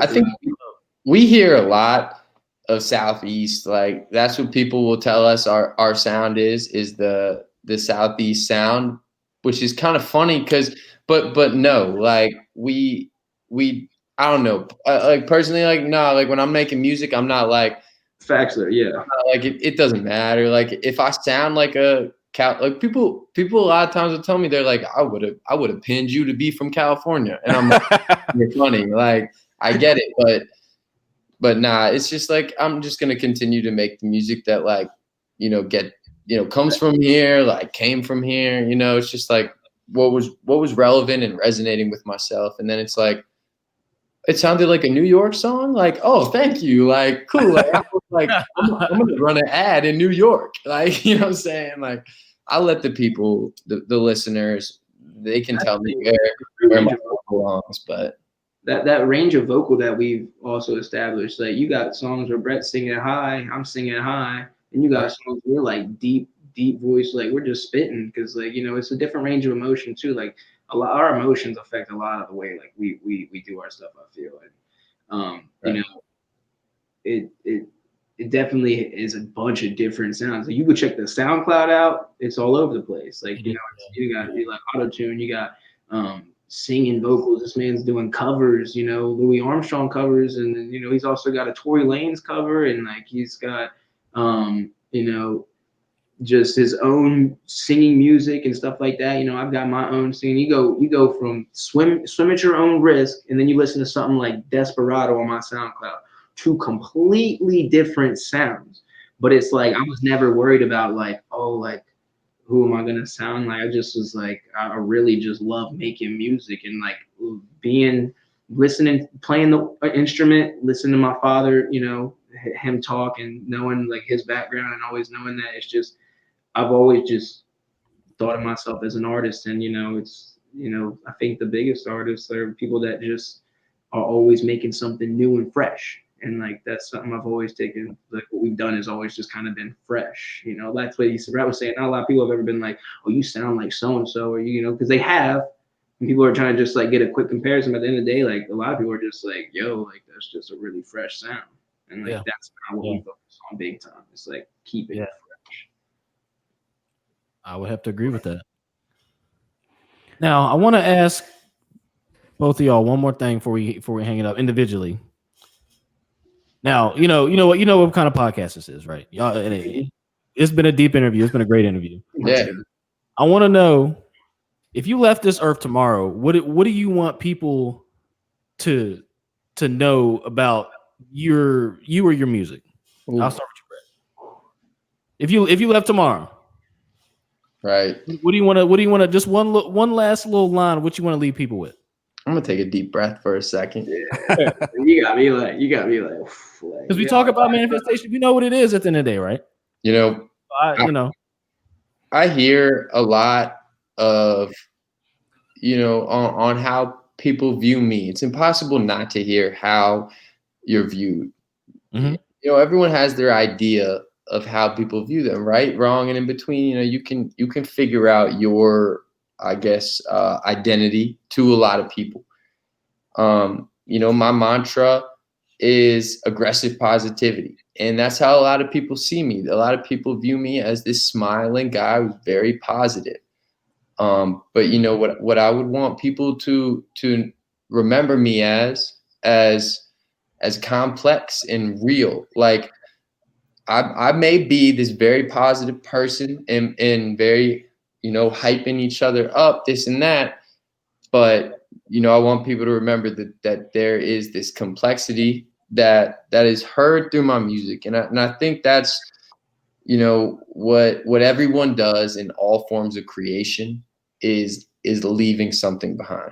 And my music is something that will be left behind. That's why we're SoundCloud artists originally.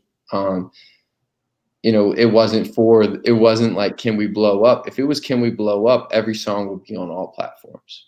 But it's actually like, can we just continue to create and create and create? So we get I'll do that. And I just hope everyone knows that it was always genuine, and that's really it.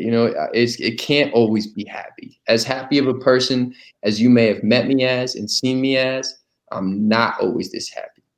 Got my days, and I'm gonna display those days in my music, and you can find that.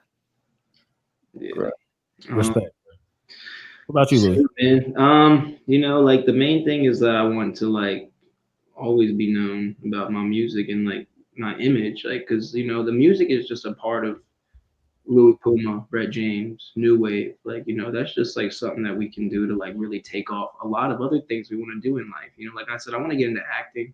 I wanna I wanna be able to like you know, I dealt with a lot of depression at one point in my life when I dropped out of college. Like, you know, I want to be a big platform for that eventually one day, you know, and like get to go and publicly speak and not to be on like rapping, just to go and like talk and let people know that like I'm just like you. I'm a person. Like we are all human. These people, as I've gotten more into music and I've like my idols, like they're just people, like you know, and they just got themselves where they wanted to get. Some people were more fortunate than other people, but like what I want people to know is through Louie Puma, my image, I wouldn't be anybody without my mother, without you know people like exes, without you know my best friends, my enemies, you know. And every time I put my pencil on paper, every time I step to that microphone, every single person literally will travel through my mind, whether I'm starting, whether I'm finishing, whether I'm hitting stop on that record to be like, like I gotta hit that again. You know, it's like I do everything I do for more than just myself. And without anybody else, like there is no Louie Puma. Like it's all experience and like effects that have like made me who I am. And I hope like and I am the same reason for other people. Like I have made and built up a lot of other people just because of being myself. And you know, if I were to die tomorrow, I just want people to know that, you know, if you didn't really see my vision yet, just know that like it has everybody in thought, even the people that don't think they deserve it, even the people that at one point I was like, man, nah, man, I can't associate, like, you know, because everybody I truly feel like can be misunderstood and deserves like another chance to be listened to, or you know, chance to be evaluated or seen or just talked to. You know, everybody matters. Like that's something I just want to really get across. And that kind of leads into another question of mine is, what about collaborations? Like, yes, you guys collab with each other, but yes, you guys are a part of the same, you know, both of you guys are a part of New Wave. Mm-hmm. If you guys had the chance to collab with anyone you want to collab with, whether it's in the hip hop genre, whether it's country, whether it's rock, individually speaking, and I'll start with you, Louie. Good question. Who would you want to collab with if you had free reign? Collaborate with? Well, man, honestly, like somebody I feel like, shoot, man, and that's really hard. Yeah, both of y'all like free range of like, and it's like I'm gonna give you two answers in the sense of like playful and then like serious. You know, like I wanna step in the studio with Eminem, honestly, and I've written a song that I'm like holding on to that I would like love to just like be like, yo, check this out. I got a verse for you. In the sense of seriousness, because I know like I've heard stories like, you know, where he like, you know, I want you to write that in front of me, everybody have to stew blah blah. And then there's like my biggest inspiration of just being yourself, goofy, funny. Like you can be funny, you can be cool. And like Tyler the Creator, I think like in his step away from rap and like my vocal and like, you know, my appreciation for other styles of music, I feel like that could be something really, really dope and organic. Is Tyler the Creator, just like that, like I'm not saying Eminem can't joke, but like everybody knows that like hard, serious side of Eminem. Like within, I feel like if you're not in the industry, you don't personally know him. Now, like you know, everywhere you see, you know, Tyler's wilding out. Like you see this dude making crazy noises, this like accusations, dressing up, being just crazy. You know, I don't know. There's just two people that have inspired me to be the artist that I am, and I know that I'm gonna get the chance to make music with them one day. So that's awesome. Sweet. That's fucking awesome. I can't wait to get those songs too, because that's facts. You would sound great with both of them. Yeah, I would agree. Who you got, Britt? Yeah, I mean, so you know, as I'm thinking about this, obviously the first two people to come to mind are, you know, rest in peace, Mac Miller. I would have loved to have made a song with him. And you know, my favorite artist, J. Cole. I would love to make a song with him. But Mac being gone and J. Cole not never putting him on his album, being he doesn't Doing them solo albums, man. I no wonder you reacted how you did. I see that. Right. Like collaboration has really been huge. Like the Wave brought me with my homie K Folks. Caleb, I don't know if y'all know. You guys know Caleb. Oh yeah, shout out to K Folks. Yeah, shout out K Folks, man. Heartbreak. K Folks and I ended up making like 3 or 4 songs together, like off a rip, and that really showed me how collaboration with artists who you wouldn't think have the same sound can make something great. And like with that being said, like I really want to get on some collabs with some of these Miley Cyrus, Ariana Grande. Like I'm trying to make a song with a female vocalist that really like puts that passion in it. And Miley Cyrus probably is a better example than Ariana Grande, but Ariana Grande is very, very good too. So it's just like, She's talented. Yeah. So yeah, that's it. That's all I'm gonna say for that. So I'm gonna ask the infamous question that I ask every single artist that we have on our platform. I know what it is. I heard it. I know what it is. 360 deals coming your way, and again, I'm gonna ask you guys individually because I know as a group, everyone has to come to a conclusion, but individually, record companies coming your way, and they're gonna offer you a large sum of money. However, you're not gonna be able to own any of your music for that contract. Let's say 4 years, right? Let's put a number on it. Look, 4 years. $8 million for 4 years. $8 million for 4 years. $8 million. Are you guys taking that? And Brett, I'll start with you. You put new variables on this question, bro. Nah, I've always said that if I had a deal to make an album, I would do it. I would take the deal, I would make the album, and then I'd be done with it. 4 years is kind of impossible. I would really, if I could never own the music, that'd be really, really hard to accept too. I mean, I prepared for this question, and I'll tell you, the thing that I was thinking about was I'm gonna negotiate that contract first of all. Okay. If they're interested enough in me to offer me a contract, my worth is clearly credible, and they're definitely lowballing me. So first off, let's make the new contract. It's 16 mil for 4 years. Okay. And then I'm gonna say yes. The 4 years is really tough though, because as I look at, I told you my first song came out in 2019.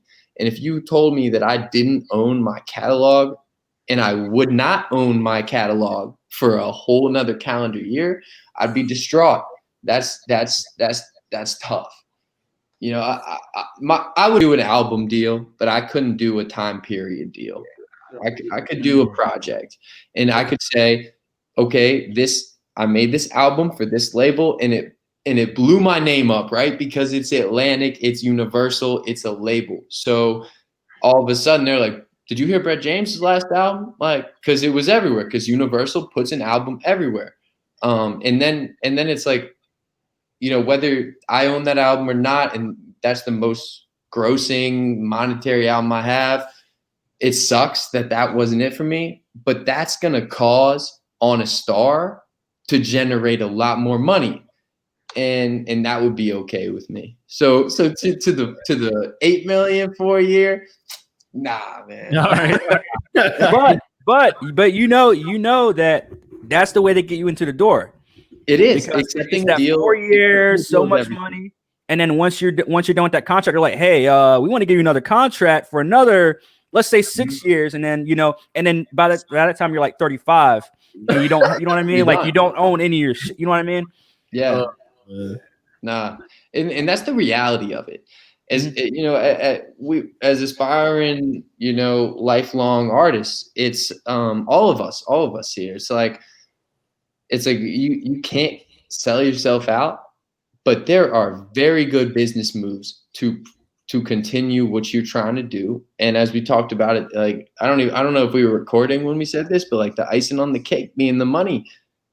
Mm-hmm. You know, hell yeah, that's the icing on the cake. If y'all's jobs was these interviews, you'd be able to crank out a lot more. If we were getting paid more, if we were getting paid more per stream, we would have a lot more music out. And that's just the reality of it. Yeah. No, yeah. Puma, come on. I'm excited. All right, Louie. Man. All right, Louie. I don't know, man. Like that's a tough question coming from, you know, being somebody that, you know, like definitely want to push money towards people in my life that need it.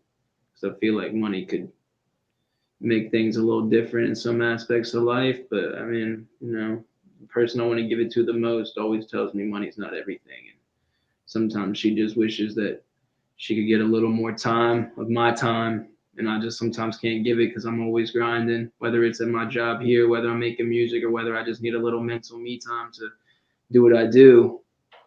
But like I said, you know, I want to give her money, and you know, she always tells me that won't change nothing because time's precious. And you know, like you said, 4 years is it's not that much, but you know, 26 being an artist from 25 to 30, that's 5, 4, 20, 26 to 30 years old. Like that's a big chunk. Like, you know, 25 to 26, a year allowed to represent a certain way. Like when you're 30, like, you know, I see myself cutting down more like a businessman then. So yeah, like it would be dope to get some money then and cut down to that businessman at that age, but that's just time you can't get back, you know. I one thing about like Chance the rapper is, you know, he definitely met Kanye. So like, you know, that changed a lot.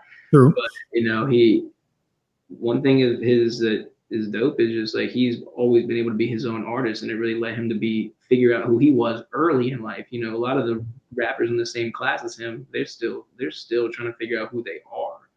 You know, they didn't really like, you know, they're still rapping about the same crap. They're still like caught in the same problems that could have saved them a long time ago if they would have just stayed true to their guns.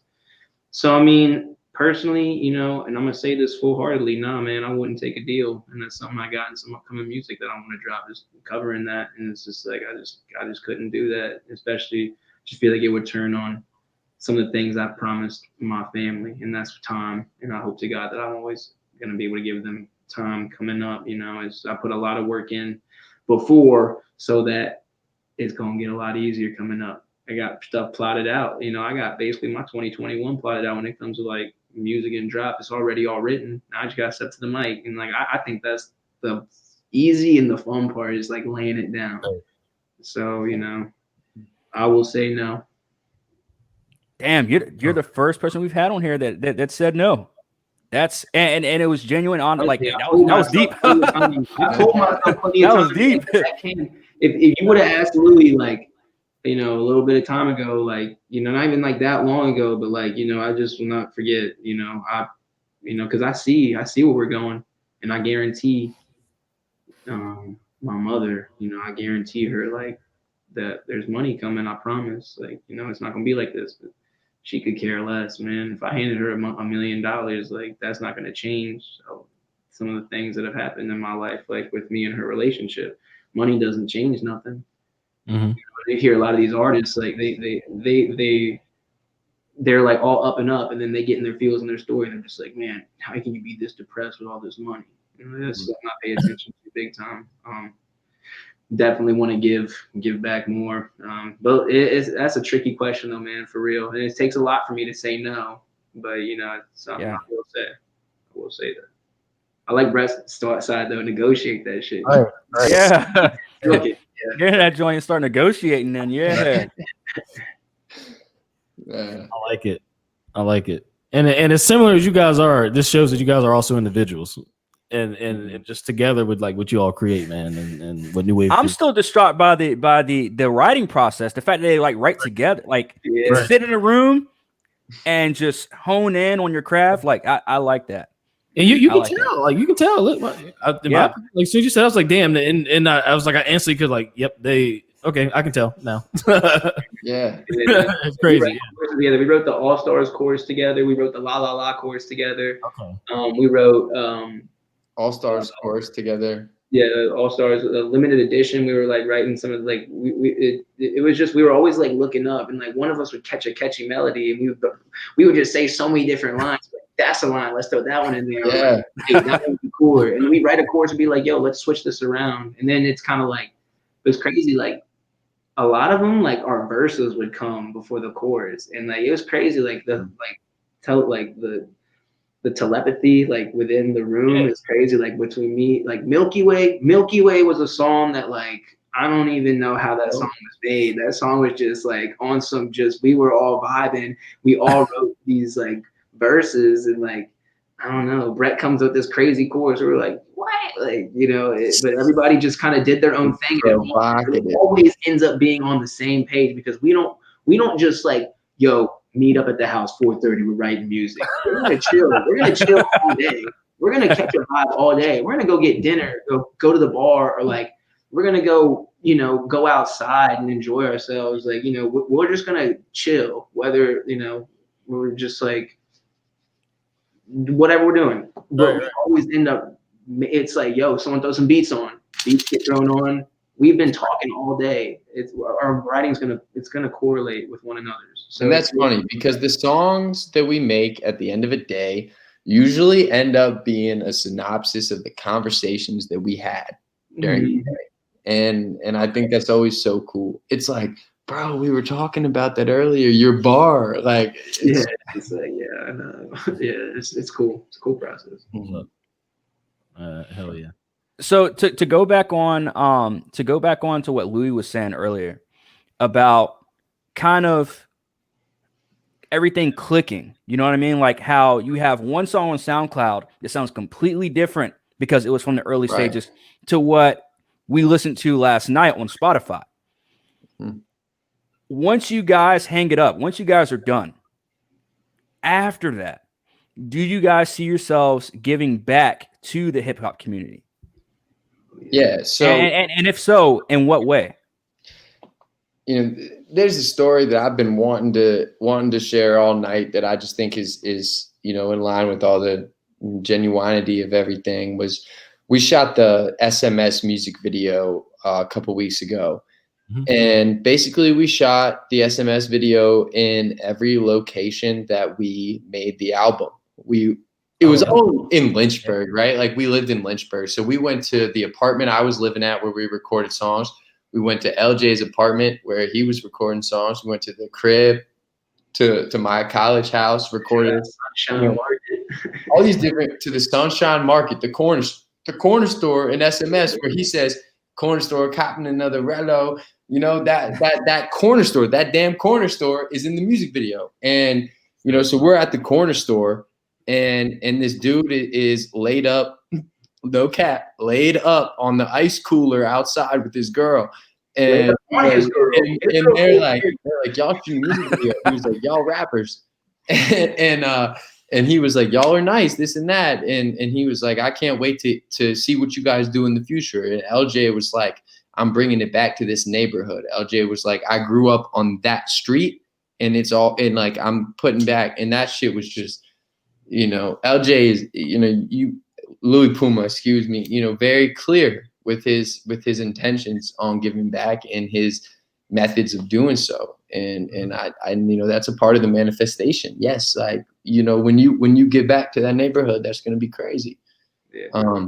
You know, in terms of how we plan to give back to hip hop, I think that's huge. And you know, it kind of ties into what I always tell people who are in my DMs or text me or whatever, and they want to make hip hop.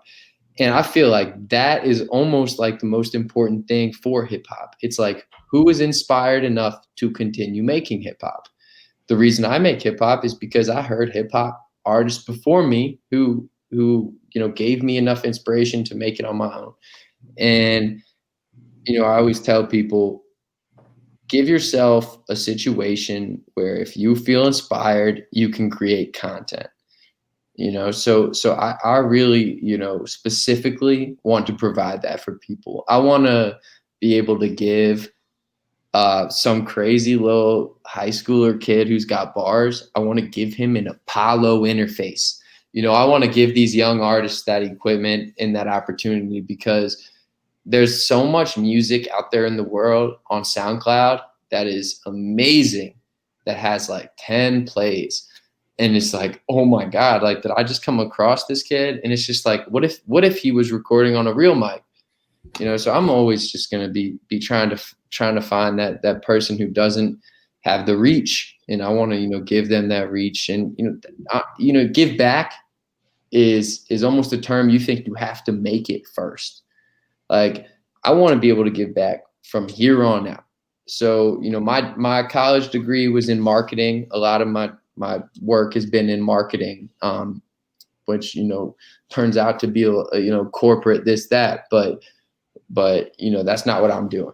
And I'm not working the corporate job anymore. And, I just want to help individuals, whether it be the lady who sells t-shirts she makes or the kid who spits fire. I just want to be able to give you guys the resources and help you thrive, for real. Let's go.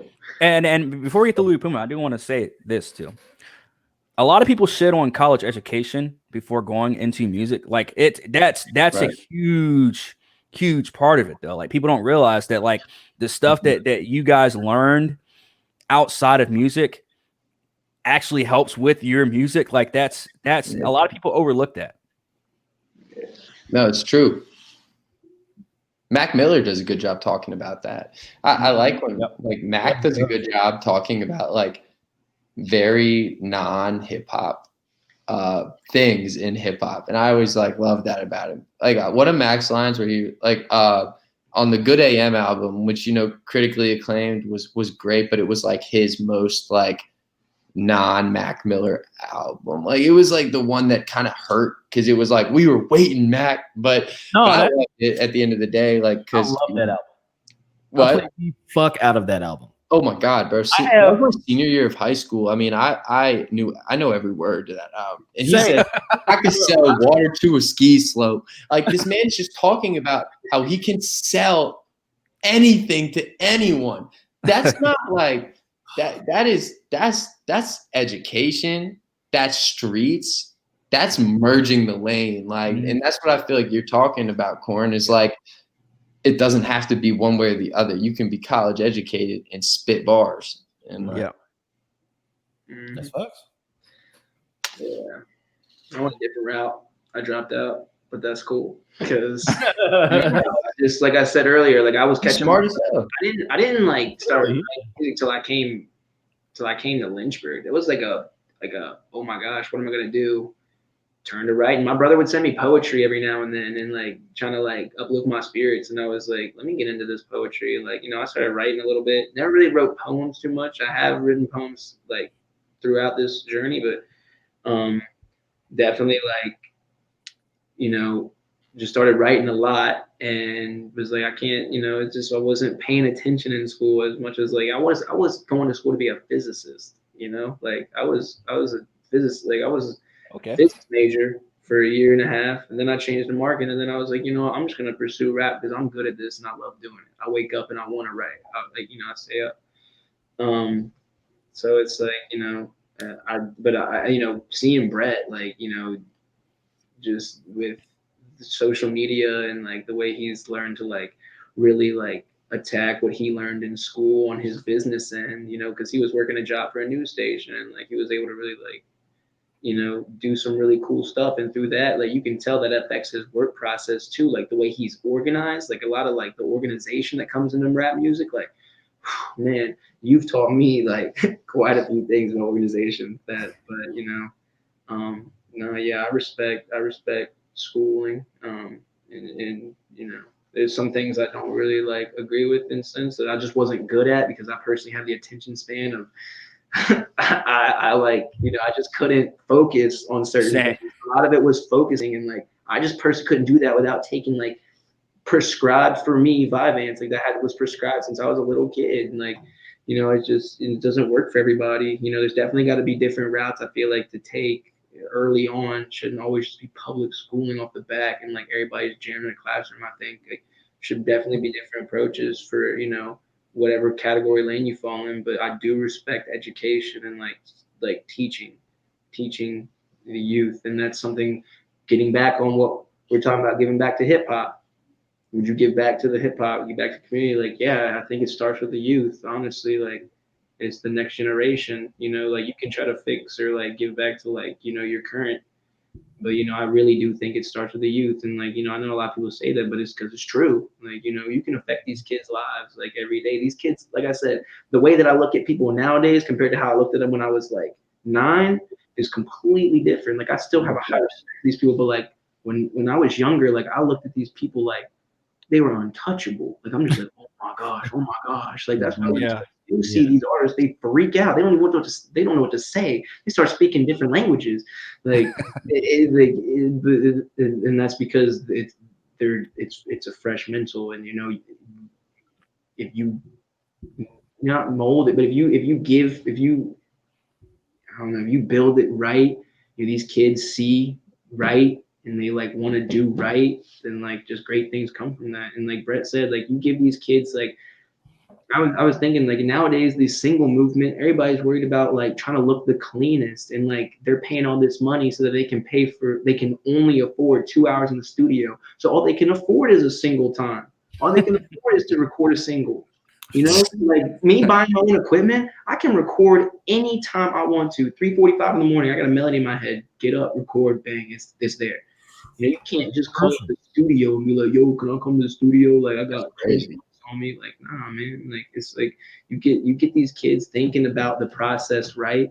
You know, it's a lot of stuff with the media too, man. The media can be very corrupt in some ways, you know, but you know, it's you get the kids seeing right.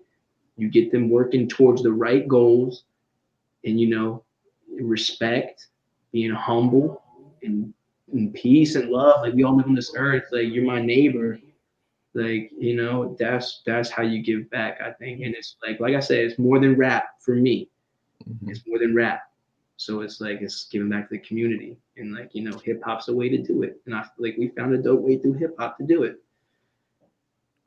Doing this interview with you guys, I've noticed like it's not just the 1-2 punch in music. You guys like the 1-2 punch with every, like, this is amazing. Like I could sit here and talk to you guys for 3 or 4 hours, honestly. Like, y'all got an energy, man, that is not common. Like y'all are really on it. Like I was telling Louie P privately, I was like, oh shit, what's up? Hey, Shanny. That's Shanny the Hound, man. Let's go. What's up? Yeah, this is the Contemporary Comrades podcast, my friend. Good shit. What's up, guys? What's up, man? Shout out to Shanny. Yes, indeed. Shout out to Shanny the Hound. Bro, we gotta get you on here too, man. Yeah, no, we need to. Right. I keep hearing Hoof Dreams and Milky Way are a lot of people's favorite songs off the album. And those are the Shanny the Hound songs. And Hoof Dreams is fire, bro. Hoof Dreams is fire. Yeah, Shanny's verse in Hoof Dreams with just all the basketball metaphor references, analogies is so fucking cool. And like, as a hooper myself, I'm like, I love this. Of course you did. I don't rap about basketball every day. I don't like rap like rhyming different words, but when I hear it, I'm like, no, I alluded you for it. I was like, the reason I wear shades is because you're yeah, but thank you, bro, because thank you, man. I mean, like we've talked about for 2 hours now. Like, it was all it happens the way it should when you're following your heart. And like, thankfully, you know, we found each other while doing that, and it's just been a piece of cake. Like, we love working hard together for that reason that you're talking about. Makes it easier. When you start to fall, someone else is there to pick you up. Yeah. Mm-hmm. Absolutely. That's the same way I feel about this podcast that we have. You know, like Jaron and I, like we could not do this with anyone else. You know what I mean? Like it's something that just came to fruition through just, you know, the relationship and everything. Right, dude. Y'all are so good at it. Like, let me tell y'all. We appreciate that. I met y'all as a fan. You know what I mean? Like, oh, that's dope. God damn. I'm about to fucking shit. I Appreciate it. need merch. Yeah, Give we me appreciate merch, that, man. guys. Hey, contemporaryconference@gmail.com. Yo, send me y'all's shirt sizes. I got you. Oh, bad. Yeah. Bro, got you. That's tough. Absolutely. Let's go. Absolutely. Yeah, we got you. That the merch is on. Trust me, the merch is T-minus like a week. So yeah, him with y'all shirt sizes. I got you. That's sick. Yeah. For sure. Fuck yeah, but shit, Shanny, anything you want to say, bro? Music, everything. That's all I really got. What do you say? Pick up. What do you say? Music is everything. Fuck yeah, okay. Yes, sir. Feel you, man. Well, hey, this has been a hell of an interview. Sham, I'll call you back, bro. Two hell of individuals about a hell of an album and more, man. So before we go away, I do want to play just a little. Anybody got any song you want to close it out with? I'm gonna take a fucking poll. Anybody? I know, Corey, you're gonna say fucking Hoop Dreams, aren't you? Yeah, I was gonna say either that or SMS. Okay. So we got Hoop Dreams and SMS. Quick story about SMS. SMS took us 30 minutes to write. I had just picked up Brett from the mechanic, and we had like 30 minutes before we had to go to work, and we were like, yo, let's make a song. We turned on that tight beat. That tight beat was crazy. We both that was one of those times we didn't say nothing to each other. We just started writing. And then we these cutthroat verses, recorded it real quick, bang, bang. SMS was born, 30 minutes. It's almost one of those frustrating moments where I'll sit with my pen and paper for like 2 hours and have like 10 words.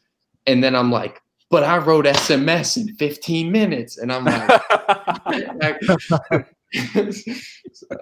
bro, SMS is the way to close though. I love that. All right. So SMS it is. And with that being said, I hope y'all listen to the rest of the song with us. Louie P, Brizzy B, thank both of y'all for joining us, man. Absolutely. We appreciate it. No, thank you. We got to do some more shit, man, because some of the shit y'all been talking, man, it sounds like some Comrades territory. It's more than music. It's more than music. Y'all are coming to the next music video. We need cameos. All right, dope. For sure. Let's do I that. appreciate that, man. But hey, look, it's the Comrades. It's fucking Louie P, Brizzy B. Go catch on the star. All their links are down in the description. All our links are down in the description. Merge contemporaryconference@gmail.com. And turn that shit all the way up when you listen to it too. Yes, all the way up on 11. You feel me? And we're gonna close it out with SMS. Chilling like a villain and an innocent right in the middle of the ghetto on the curb with a spike. All of the boots on our back staring at the shark. Shout out Andre, man. Heck yeah. I keep on singing my song. I keep on singing my song. I keep on singing my song. I keep on singing my song. I keep on singing my song. I keep on singing my song. I keep on singing my song. I keep on singing my song. I keep on singing my song. Harmony sparks when I'm on. Part of me starts to provoke emotions. My heart's hanging on. Hanging with ones that don't know me, cause they've been there since before we started the movement. Making music, now it's about time they owe me. Up in the corner store, copping another cigarella, cause I've been fiending to mellow out my mind. I'm part of the ghetto, whatever that is. Classification, but they don't know me, like where I'm from, and what I'm into, and what I've seen, and what I've been through. No need for tissues. These instrumentals stretching out my issues. Now I'm investing all my time, breaking out potentials exponential. I'm representing with Brizzy and praying that we go big and to blow up at my own city. Man, nothing would be more pretty than art coming from Elsie. A healthy point of perception, but helping me make my chances. Champion when I talk, ain't no referee. I'm the boss, so give your blessings, keep your offer, and officers on the scene, so I'm gone.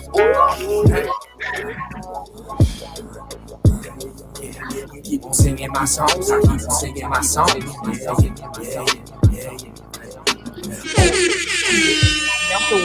My brothers all got my back.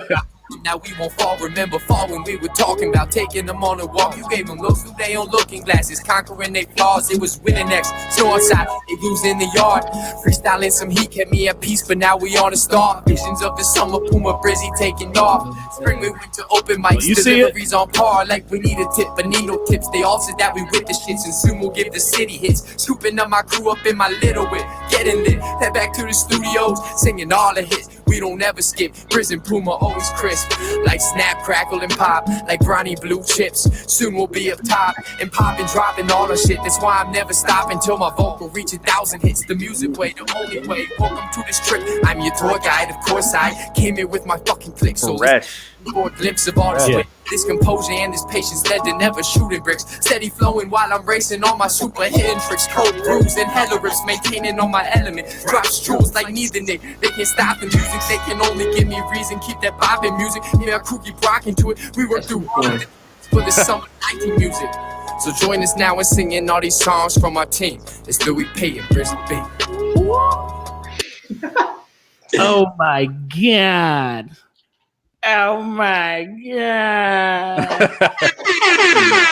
And with that, we're going to end it here, man. Hope y'all enjoyed. Catch all their links below. Stay tuned for more fire shit like this. Peace.